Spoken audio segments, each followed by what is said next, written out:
You are about to meet several fascinating people, and I get the honor of introducing the first one. Phil was a professor, now emeritus, at the University of Iowa. With an accomplished research career, he was one of the founders of the Math Alliance. He was the director until March of 2020. Now he's director emeritus. Please welcome Phil Kutzko. Thank you very much, Jackie. It's great to see you as always. And I'm very happy to be here. I don't know, this has got to be at least my 10th Field of Dreams, probably longer than that.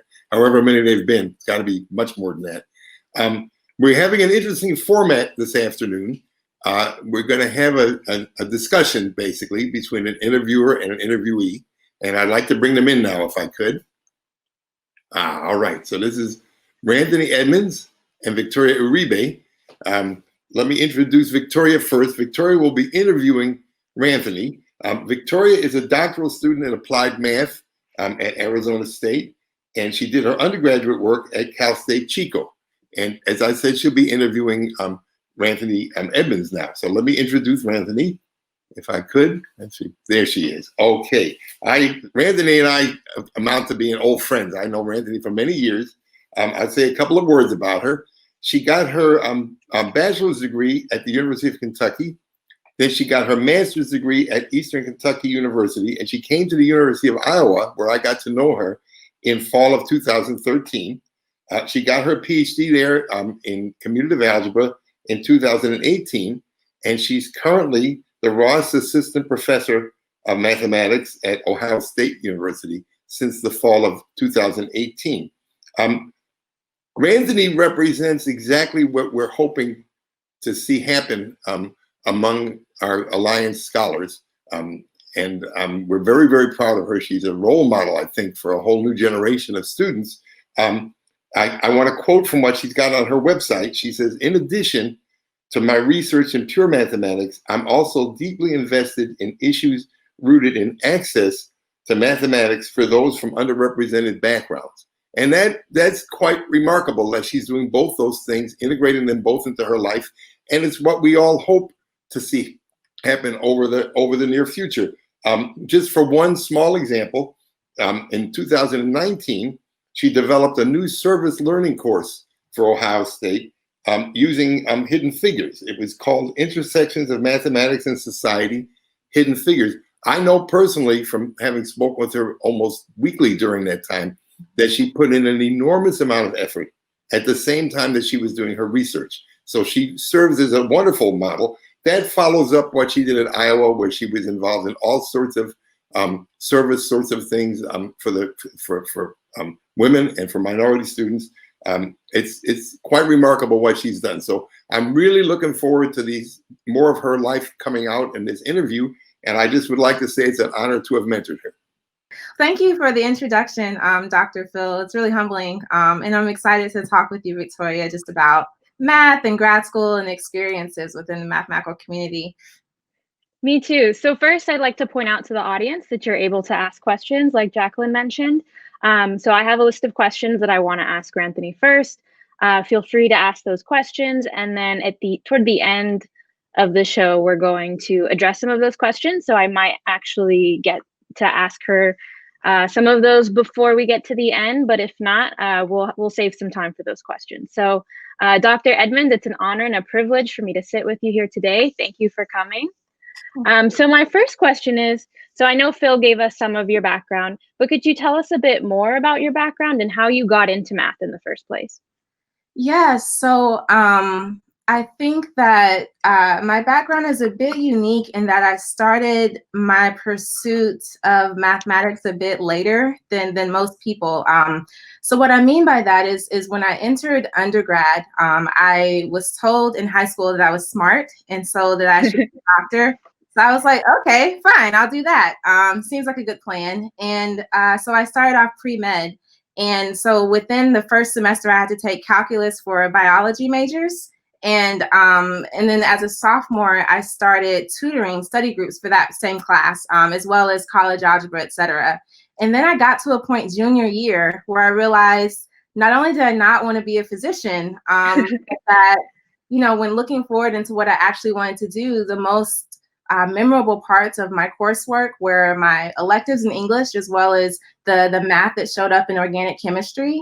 And then when it came to what I enjoyed most about my extracurricular activities in undergrad, I just really enjoyed my study groups. I love tutoring, I love teaching math. And so I kind of took a random leap of faith and just decided to declare a math and English dual degree program as a second semester junior. So as a second semester junior, I actually enrolled in Calculus 1. And so this put me way behind everyone else who kind of knew what they wanted to do. We're starting off, and at this point we're doing research experiences, etc.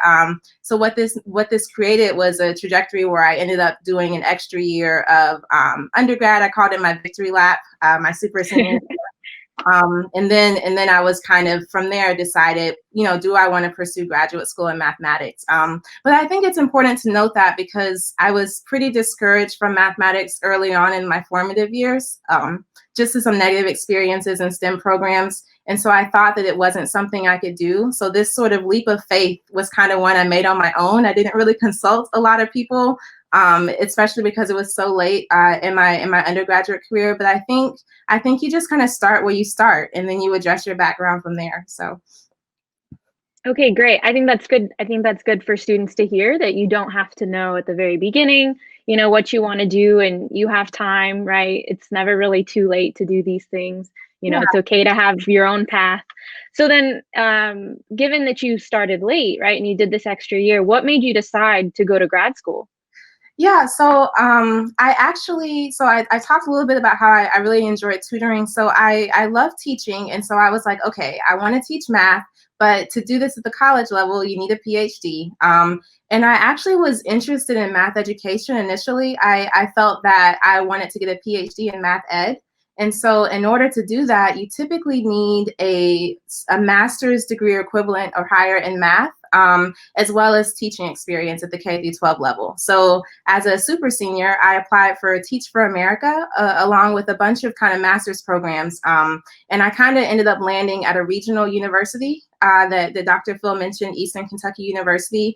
And so this was, I guess, my first chance to do math right. And when I say that, I mean, as an undergrad, I was completely isolated from the math department at my university. I didn't like study with any of my peers. I didn't engage. I didn't go to seminars. I just was kind of doing my own thing and then signing up for classes based on what would turn my degree audit green. And so I think that once I got to EKU, a couple of things happened. One, I did a master's thesis. And this kind of exposed me to the idea of working on a longer term project than just what you see in homework sets. And I actually really enjoyed it. It was an elementary number theory. And this kind of said to me, okay, this is something that I enjoy. And from what I understand, this is a large part of what it means to be a math grad student, to be able to look at problems for an extended period of time and actually enjoy thinking about them. Another thing that was important is that I've talked about how I didn't really plug in too much as an undergrad. As a master's student, I went to my first conferences. So I went to Math Fest, which was in Lexington, Kentucky. And that's actually the first time I met Dr. Phil. He was doing a session maybe it was about the Alliance, I'm not sure. But I just remember distinctly him making a statement along the lines of, you know, we believe these students can achieve great things as long as they're in the right community. And it kind of, for the first time, made it seem like, okay, maybe I can do this. I just have to get in the right environment for me. And maybe this master's program is a good step. And then I also met like the first Black female mathematician I'd ever seen in my life. I didn't know they existed. And so I felt really alone in that regard. Her name is Janice Halley, and I ran into her like at a chocolate shop in the conference center. And I was like, wait, are you part of the conference? Do you exist? And she was really graceful about the whole thing and like allowed me to hug her. But it was just a really fun moment for me. My second conference was the joint math meetings, and I met students that were presently enrolled in graduate programs and actually got to have conversations with them about their experiences. And some of those students were at Iowa, where I ended up. So those three things, having extended, more advanced coursework opportunities, and being able to engage in some sort of research, as well as kind of taking a step away from my my school environment and seeing a little bit more of a glimpse of the greater math community is what told me, okay, I think this is a place where I want to be. So what was the process like for you actually like applying to these programs, and how did you decide where to attend? Because I think for a lot of the attendees, that's something that they're going to be facing pretty soon, right? The application process, and then, okay, I've gotten into more than one school. How do I decide which one to go to? Okay, so let's see. So I'll try to address these kind of separately. So the experience itself was a little stressful. I mean, and I say a little because it's retrospective, right? But I think in the moment it was extremely stressful. And that I think I can attribute that to a couple of reasons. One, I was a bit disconnected. So you're asking these questions of, where do I apply? It was just kind of me and Google at that time. So there's a lot of things that I would have benefited from insight from others who would have, been willing to look at my application, my materials. In terms of schools, I think I did what a lot of people that I heard of. I kind of was like perusing US news rankings and trying to see like, okay, what's the highest level school that maybe would let me in? And I mean, I don't know that that's the right approach. I think that now it's important to be a little bit more nuanced. I think the good thing about the Alliance is that they kind of maintain a list of departmental program graduate groups. And these are going to be departments that have put some amount of effort into making sure that the culture amongst their graduate students is going to be inclusive. And so just knowing that would have been really helpful, like having access to some sort of a list. I think the Alliance, this conference in itself, and the graduate fair that happened a couple of weeks back would have been really great. I didn't know about this at all when I was applying. I didn't learn about the Alliance until I got to Iowa, which people found kind of funny. So one thing I would say is it's important to be organized. There's a lot of kind of information. I just had an Excel file that had, deadlines, a list of schools, what they required of me, in terms of what's the average GPA, but then also what's the kind of coursework, that I think would be important for me to have had. I also took into account, deadlines and fees. So this is one thing that I wish I had remembered or known about, is that it actually can be a little expensive to apply to graduate programs. And I was, at that point in life, anything over $10, $25, I was like, woo, okay.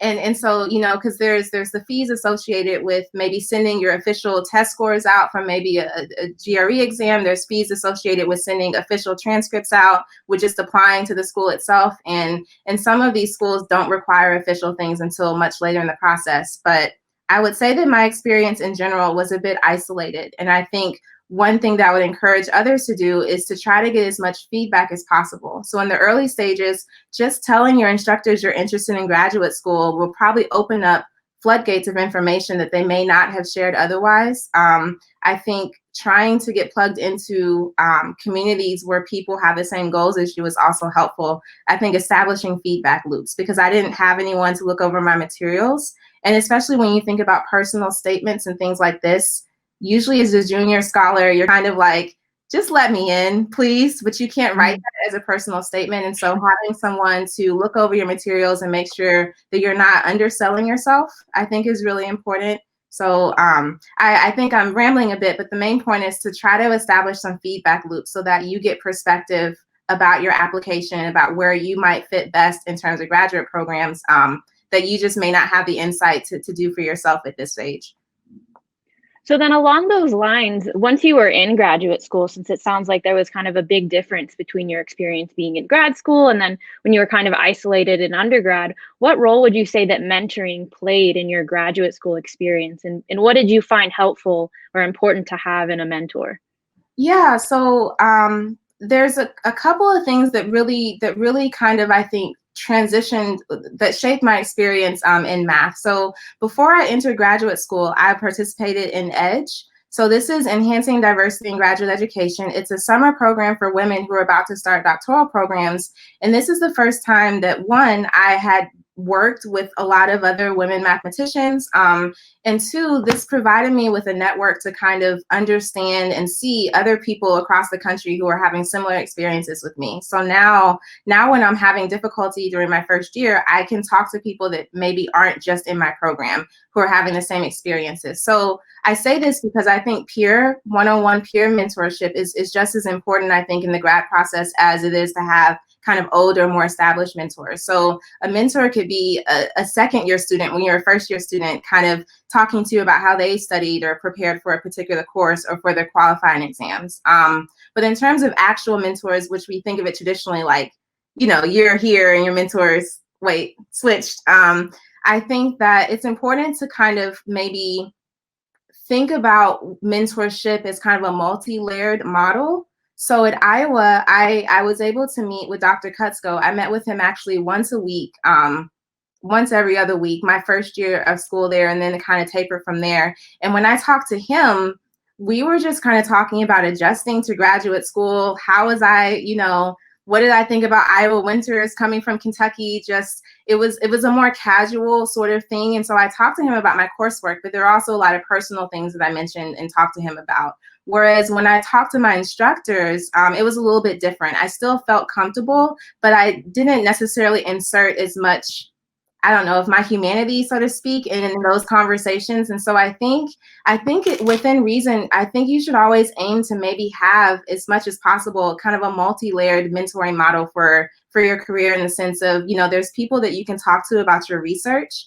And these are going to be instructors who teach your first year classes and second year classes, who can talk to you about what the topics you're learning, how they play a role in the greater mathematical landscape. But then you also need people who you can vent to about how you're homesick, and they may not be the same person. And I sometimes think it's dangerous to make the same person that go-to for everything. It can create some power imbalances. And so I think mentoring, I benefited from having research-oriented mentors as well as more personal mentors. And that's kind of something that I would suggest for students to have, as well as using other students as mentors, because they've been through the same thing that you're going through. So I know that you kind of touched on, or you hinted at that first year struggle, right? What was your first year like? Was there anything that surprised you that you wish you'd known going into it? So this is another thing where I feel like Edge was really helpful, because I think a lot of the things that trip you up about your first year, which is thinking that you're prepared, and then just kind of the load of coursework is just, it can be really overwhelming. And so I think that I was somewhat prepared for that. But I think the thing that was really helpful, so maybe this isn't surprising, but I was surprised to realize that people were just as overwhelmed as I was. Mm-hmm. So in my mind, I perceived myself as kind of at a disadvantage, because here I am coming, I had a master's degree, but I felt like, oh, my master's degree must not be very good, because I never had a formal, you know, research experience as an undergrad. I had to take reading courses, you know, as opposed to things that were, I just felt like my background was going to hold me back. And it made me, whenever I would get stuck, this is what I attributed it to. Well, if I had only, you know, had a background like this person, I'd be doing better right now. And this kind of comparison thing made things, I think, a little more complicated than they needed to be. And it was really comforting to realize that I think everyone was a little overwhelmed. Even the people who I perceived were coming from institutions and backgrounds that were far superior to mine. So that was one. I think the one thing that was that was nice, is that I had done a lot of research thinking about, you know, what kind of culture do I want from a graduate program environment. And at Iowa, they didn't seem to be putting on a show. It really was a collaborative environment. People seemed happy. So I was, I guess, happy and surprised that this was the case. And I felt like I fit in immediately. And then another thing that I think was tricky, actually doesn't have much to do with math, and more to do with the need to learn how to compartmentalize like my math self in grad school, and the me back home that had to kind of leave family behind. I think my first year of grad school, there were a lot of people that passed away back home. And I felt really split, because I was like, do I go home for every funeral? How can I be there and be present and still be focused on the math that I'm supposed to be here to do? Do they resent me for moving away and pursuing this for so long? I think, so learning to deal with like that kind of split in my identities. My identity as a mathematician, and then my identity is who I am to my people and my family, which isn't, you know, to them, I'm more than just a mathematician. And so that was actually pretty challenging, and something that I didn't expect. I thought I would be fine with the distance, and I was, but there were some aspects where I realized I was missing some things, and that was hard. So then how did you find a community in and outside of your graduate program to deal with these kinds of things that weren't necessarily, oh, I'm struggling with problem 2 from the homework set, things that come up in grad school that aren't school? Yeah, so Edge helped once again. I also wanted to note that I'm in a sorority, and so my sorority has chapters all over the country. So I joined a chapter at the University of Iowa in the Iowa City area. So that was very helpful. I also found a church community for my faith, and I also so in grad school, and hopefully we get to talk about this, they should pay for everything. And so I took like some 1 credit hour courses. Like I took a 1 credit hour ballroom dancing class, and that was just like really fun to kind of meet different people and to do different things. So there's kind of lots of little clubs. There was at the University of Iowa in particular, there was like a Black graduate and professional organization. There's similar things. There was a SOCNIS chapter. There's just kind of things outside the department where people were either doing things that were STEMmy or that spoke to kind of my identities, I guess, as a Black American or as a female, or as like a fitness enthusiast, So I would, I guess, maybe think about all the pieces that make up you and then think about, okay, how can I join something? So for something that's specific, like here as a postdoc, there's like meetup.com, and I found like book clubs and things like this that I could participate in. But there's also some that have been created just for like first and second year grad students. There's a online peer community called Subgroups. And this is something that I would encourage students to participate in, where it's all about creating community among first year graduate students in math from different institutions across the country. There's also a similar, social media groups. There's like the Network for Minorities in Mathematical Sciences that I've used as kind of like a crowdsourcing space sometimes when I have questions. And there's also like the Academic Society, which is something that's geared towards trying to help you be successful. So I think there's digital communities, which wasn't as big of a thing when I was in school, that's kind of pertinent now. But then there's also just parts of communities that have to do with you being a person. So like I'm like a big botanist. Like I love plants. There's like, I won't pull them into the screen, but I have like plants just in this room that I'm in. And so like, it'd be nice to talk to other plant lovers, So when I say community, I kind of just like thought about the different parts of me that I would like to explore and found local organizations that kind of spoke to that. So then would you say it's important for students to remember that they can have interests outside of their studies? Because the thing is like, sometimes when you step away from a math problem, I find that that's where I get a lot of clarity when I've allowed myself to decompress and just kind of be at peace. And I think that's because sometimes I associate a lot of pressure to some certain event. So if it's problem 5 in the problem set, let's say if I don't solve problem 5, I'm not going to solve this problem set. I'm going to get a poor grade. I may then get a poor grade in the class. I may not do well in the exam. I may have to retake it. I won't pass quals. And it just kind of will spiral out of control. And I think having other things that you're involved with can kind of put your mind at a little bit more ease. You're not operating at such a heightened level of anxiety. And I think it can kind of actually make your graduate experience a lot more pleasant. This is something that I don't know if I did a good job as a grad student, actually, but I think I'm doing a great job at it as a postdoc. So there's still time to get it right. So then I want to talk a little bit about your experience as being a Black woman in mathematics, right? You now have a PhD, you're a postdoc. So sometimes you're one of the only diverse people in a space where you might be giving a talk, or maybe in your class. Can you talk a bit about how this provided you with motivation or challenges in grad school? Yeah. If I could go back, I wish I could tell like a younger version of myself that when I applied to graduate school, it wasn't just a picture of like my Black female face, that the merits of me in the mathematical community extend beyond whatever demographic group I belong to. And I think that this is something that, at Iowa, I actually will say that I got over that pretty quickly, like worried that I was only accepted because I was Black. But I think this is like a real thing where sometimes you question the opportunities that you're given is like wondering, okay, well, is it because I'm good, or is it a mix of, I don't know. And that kind of like mental jujitsu it can be really stressful. So I would encourage everyone to kind of, as much as possible, like let that go and try not to assume the burdens of the race or the gender. Mm-hmm. It's not a burden you were meant to carry.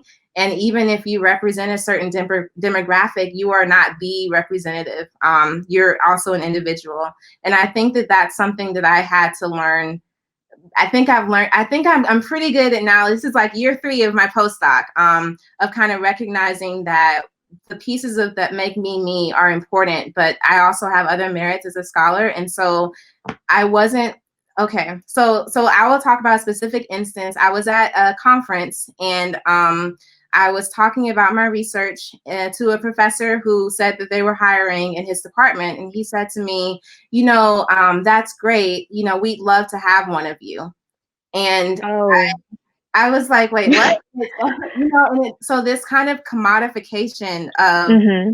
me as an entity, that's something that I was protected from as a graduate student at Iowa. But then once you kind of go out into the world, that's not always going to be the case. So I think staying true to the fact that, you are a scholar in this community, and you as an individual have unique things that you can bring, but to not ever assume or spend a whole lot of time questioning, why things are happening. I think it's just not productive. And then in terms of being the only, I think it's important to find community that speaks to all of your identities. There are some people who don't, like, I would say I'm a Black female mathematician, but there are some people who would say I'm a mathematician who happens to be Black and female. Like, they don't feel centered in their racial identities, and so don't want to be identified as such. And I think that there's no one right way to claim your space in all of this. Mm-hmm. But I would just say that I would try to ease yourself from the mental burden of feeling like you have to represent an entire population in every space that you belong to. And that a way to ease that burden is to be plugged into communities where you feel included, and those communities don't have to be made up primarily of people who look like you, but there are a lot of people doing the work to make sure that there are spaces for everyone in the mathematical community. But you have to, I think, be plugged into efforts within your institution and outside of it so that you have like the right perspective. So like, if I wasn't coming from the University of Iowa and someone said that to me at a conference, that might have stuck a lot more than it would have if I was just kind of like, well, that was weird. But that could have been a devastating moment if I was coming from a different mental space. It could have I don't know what the word is, satisfied, but it could have like whatever insecurities I had around that, it could have solidified them. Like, oh, this is really how people see me. So Right. I would just say get a good crew. That's really, really helpful, because even if you are the first, you don't have to be the last. And even if you're the only, kind of like mathematically, that may be true locally, but not globally. Have you found any, or can you recommend any specific resources for students coming from diverse backgrounds who maybe want to see themselves represented in like conferences or programs? Was there anything specific that you found helpful? Yeah, so I keep talking about EDGE because it just was a really great community and resource, and continues to be for me throughout my career for different reasons. I actually think the Math Alliance, for the same reason, as a student, as a graduate student, as a postdoc, as a faculty member, is a really good space for finding those sorts of communities. I participate in Project Next, which is a really good community, and also teaching focused. But then I think these digital communities are actually something that wasn't really a big thing when I was kind of coming up that is now. So once again, I'm talking about like this subgroups, there was a workshop, and I wish I had written down the name, that they had this past summer for underrepresented students entering graduate programs, just to kind of, think about the things that are going to be affecting us differently. But I don't remember the name, so maybe. Is it Math Swagger? Yes. I participated in it. Yeah, how was it? It was amazing. Oh man, it was great. I'm really sad that it's over. I mean, we still stayed connected, but for me, it was like, why did I not have this?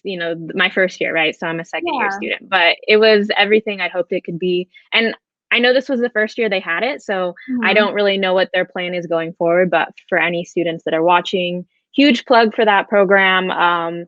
They give you a lot of good feedback. There's a lot of discussion where you can talk about experiences you've had. The faculty members are experienced, so they've, had a similar experience at a professional level and can kind of share like, maybe this doesn't get better, but this is how you deal with it, or this is the attitude you take, or these aren't things you need to address, kind of things. And for me, it was really helpful to, I don't know, put the rest of grad school into perspective. And for students coming in, I know it kind of gave them tools to kind of either know what to expect or, know who to reach out to if they needed help. But I mean, that's the difference right there, I think, between like how to respond to an issue and having actually like a landline of saying, hey, this is what I'm experiencing. And then knowing who to reach out to is like, that's huge. That's the whole point of why community is so important. So I'm glad that program is providing that avenue. So and then I was talking about the subgroups and in other digital communities, networks of minorities in mathematical sciences is, I think that people kind of create their own kind of digital communities. And I keep saying digital because we're in COVID. And so it's, it's helpful to kind of have external things. Another thing that I found helpful, this is just as a postdoc, but I think it applies, is I have like weekly meetings, like accountability meetings with some colleagues on different days where we literally, we pick like maybe something that we're going to work on, and we log into Zoom for like 10 minutes at the beginning of a 2-hour block. And then we say what we're going to work on, maybe catch up a little, and then we log off, and then we work for like an hour and 30, hour 45, and log back in and see how it went. And it's kind of nice to have people who know what you're working on to stay accountable, but then have like that human aspect as well. Since I'm not able really to work with anyone in person right now. So that's been really helpful. And then the last question that I have before we take questions from the audience is, do you have any advice you'd give to students who are kind of on the fence and wondering whether they should apply to grad school for math? Yeah, so this may be, I hope it's not too cheesy. So one thing that I found really helpful now, which I think would apply for someone in the same position, is to kind of first start with like a free write. So the goal of this would be to kind of identify your why. Like graduate school, I think you can hear a lot of maybe negative things about it, like, oh, it's so long, oh, it's so hard. I'm going to be the only underrepresented student. It's going to be hostile to women. Like you can hear a lot of really kind of things where it's like, well, I don't want to do that. And so I would encourage students to kind of just take some time to yourself and think about, why do I want this as an individual? Like what role do I see a PhD playing like in my life? I think having a centered why will be really helpful, because at some point you'll reach out for advice and people will give it to you, but they're coming from their own perspective of their own why. So having a sense of why you want to do this as a person is really important, or why you think you might, right? Because if you're asking, maybe you're unsure. I think that you should apply to graduate school because you love mathematics and you want to study it at a deeper level. And you want to use that study to make the world better in some sort of way. So that could be make the world better by becoming a research mathematician and, training graduate students and working on cutting edge problems. This could be make the world better by becoming a community college instructor and, giving opportunities to people who maybe don't see a lot of individuals who are invested in their education, or showing people how to use math in other aspects of society. This could be going into industry, but I think the study of mathematics allows you so many different career paths. And as long as you're directed in how you approach your graduate study, it can open up a lot of doors. And so if you enjoy, thinking about mathematical ideas, and you want to, explore that more formally, I think that master's programs are a really great avenue to do this without the same sort of commitment as a PhD, and then kind of going from there. That's what I did, and I think that was a really great choice. It's also, there are a lot of bridge programs, so if you're someone who's worried about your background, there are a lot of programs where they're focused on providing you with the background that you didn't get as an undergrad, because maybe you made a decision a little bit late. So if you're interested in graduate school, I would say go if you enjoy thinking about mathematical ideas. And if you want to use math to make the world a better place, however you define a better place to be. And maybe that's a little cheesy. If people have like specific things, about like, well, okay, if I want to do algebra, where should I go? That's kind of a different kind of trajectory, but just a decision to pursue math in general. I think that it can lead to a lot of really vibrant career opportunities, as long as you're directed in how you go about your training at the graduate level. And I just think everyone should be a mathematician. So I'm pretty biased in this regard.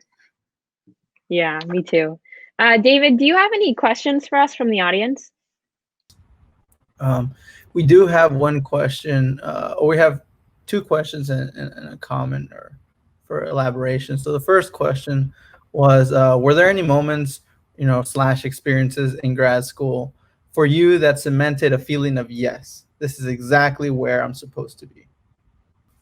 So I would say, so the thing is this happened very quickly at Iowa. I never really wondered if I should have been in another school. So I remember one of the very first homework assignments. So in our first year courses, we had weekly problem sets. And so in topology, I remember working on a problem set at home, not really getting anywhere, and then coming to campus and in our kind of graduate layer area, there was like a whole string of people just like sitting at this long desk, and some people were at the chalkboard, some people weren't, and they were working on the same problem set. And I was like, do I sit down? Is it like you have to have like solved this many problems to earn a seat at the table? What's the deal here?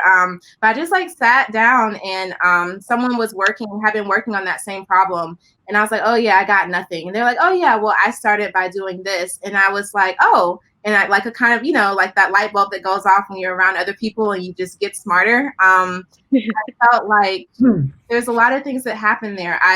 I felt like I could take a seat at the table, literally and metaphorically. I felt heard, and I felt like the people that were there, not just the administrators or whoever that, accepted me into the program, but my actual classmates, like we were like a team or something, in this learning endeavor. So I would say that any time that I was just working with others, I felt really kind of like, oh my gosh, this is happening. And then, this changed. So after I did my comprehensive exam, I was like, oh snap, like I just passed that thing. Like I'm about to start my dissertation. And then, when I got my first results, so these are kind of these little small milestones where I was like, yes, I can do this. This is very exciting. But the first milestone was actually a very community-based one, and the other ones were more individual. And I think that's important. I also found that to be important, right? Would you agree that the PhD can be very isolating? Yeah. Yeah. So within reason, I try as much as possible to talk about things with people and to not kind of go into a little hole, because it's not always happy and fun there. I think we have time for another question. Okay. So this one's a really good question because it kind of hits home with a lot of people who have maybe imposter syndrome or, things of that nature. How have you approached situations where you didn't feel confident in your math abilities? So it's like my life. So I think, especially with imposter syndrome, one question that I'm asked a lot is, how did I cure it? How did I get rid of it, etc.? But unfortunately, I think it morphs and turns into different things depending on what career stage you're in. So one thing I always ask myself is like, is there evidence to what I'm thinking? So if I think, like I'm not smart enough to solve this problem, like what is the evidence that backs this up? And if there isn't any, I'm kind of like, okay, all right, maybe I'm tripping a little bit. So wait, just to make sure that the question is like, how have I approached the situations where you didn't feel confident in your math abilities? Yeah, so I think that this is something that I've actually, I think, gotten really good at as a postdoc, and I don't know if I was that great at it as an undergrad or a grad student. It's just kind of like moving through the fear and asking questions anyway. There have been times, this happened recently, where I really wanted to participate in a research meeting because I felt like participating in these meetings would help me work through some issues I'm having with a paper I'm reading. And I spent an hour trying to craft an email asking if I could get the link to the meetings because I was like, oh, this is silly. I shouldn't need to go to these, etc. I spent an entire hour like, okay, don't apologize for, and then finally I just sent the email, and like 3 minutes later, I just got a response with the link, and that was it. So I think like acknowledging the fear and then doing it anyway has been kind of like the bread and butter of my postdoctoral experience. And sometimes like things happen that make that fear feel unfounded. And then sometimes things happen where I'm like, I feel silly because I should have known this by now or something like that. But just kind of recognizing that there's no way to grow if you're always comfortable. And the thing about math, the more you do it, the more you learn, the more you're aware of what you don't know, which makes you maybe not appreciate how much you've already learned. And so I think just kind of moving through the fear and pushing past for the pursuit of more knowledge and more opportunities has been something that I've worked really hard to learn how to do. And then just a quick caveat for mental health, because I've gotten a lot better at not assuming like devastating consequences if someone perceives me to maybe be incompetent. That came through like a lot of work with counseling as a graduate student. So at the University of Iowa, they actually have really good student healthcare insurance, and they had a plan where you got like 50 sessions a year. So like every step of the way, as I was kind of, talking to Dr. Phil, talking to my research mentor, I was also talking to a counselor about how do I approach my advisor to talk about this because I'm scared. And so I kind of feel like I came out with a lot of tools in that regard. And I would suggest that this would be really helpful for anyone else who does have access to mental health services to kind of maybe address this very thing of how do I push through the fear? Because it's still here for me. I've just gotten a little bit better at pushing through it. But so I hope that answers the question. Yeah. And I kind of remember you saying too that there was a point where you realized that it wasn't just you feeling these things, right? Your classmates also were struggling. So it wasn't just like, oh no, I don't know how to do this. It's, oh, this is just hard. Everyone's struggling, right? Yeah, and this happened as a postdoc. You work with people at different universities, and so some of the postdocs were like, "Whoa, these graduate students are extremely advanced." Like that I'm working with with my research mentors, like, and then maybe you start to compare yourself, like, "Oh, I wasn't like this when I was a grad student. Do I deserve this postdoc?"